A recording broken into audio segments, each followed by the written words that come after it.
Grabe guys, ang laki ng nabili ni Mr. na isda. Ano pala ito? Ha? Karpa? Karpa fish. Ayun, sobrang laki. Malaki pa sa kamay ko. Ayan guys, sobrang laki. Pang 10 tao na yata ang kakain ko. Saan ito mas ceviche? Ceviche. Saan ang luto gagawin natin yun? Prito muna siya. Prito, wow. Sobrang laki guys. Talagang mas susulit yung kain nito pag kakain ito. Pero huwag siya ng tilapia, no? Huwag niya yung tilapia, yung sugis niya.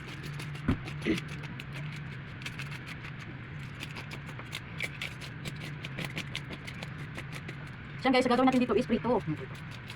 Prito natin siya tapos. Kulang ka mag-prito po. Kulang siya prito. Saan mo prito? Prito tapos. Kasi naman yun. Dito sa malaking kawali. Guys, magpapainit tayo ng ating mantika. Ayan, lalagay natin yan. So, painitin lang natin yan ng siguro mga 1 minute or 2 minutes. Para sobrang luto ng ating isda. Bali ito isda to guys, first time ko lang siya matikman. Kaya, yan guys, nililinis na siya ni Mr. Sobrang laki. Malaki pa sa ano ni Mr. kamay niya. Yan guys, wait lang natin siya kumulo para mailagay natin yung ating isda, giant fish. So yan guys, itiplahan natin yung malaking isda. Para medyo may nalasa naman siya. Kinain natin. Oh, ngayon pa lang matatakam na ako. Sobrang laki na talaga, promise. Siguro mga 4 na tao siguro to. Swabe yung nabili ni Mr. guys. Talagang sobrang laki niya. Lagyan lang siya natin ng konting magic. Sana kahit pa paano magkalasa siya. Wow.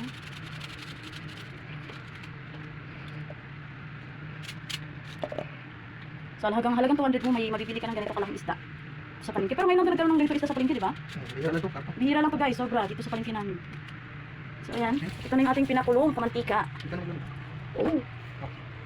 So ayan guys, ilalagay na natin yung ating ipipritong malaking isda, giant fish. Wow!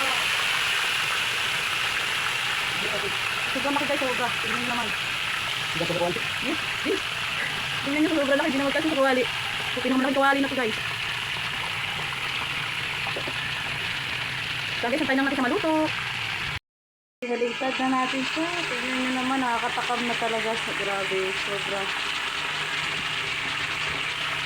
Tignan na natin siya maluto. So guys, luto na yung ating pinakamalaking isda. Wow guys, sobra sarap. Yay! Ready to eat.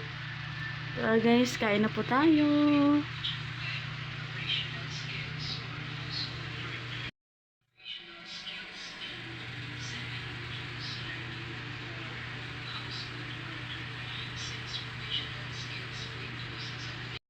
Guys, tikman na natin yung pinaka-giant. Tingnan nyo guys yung kamay ko.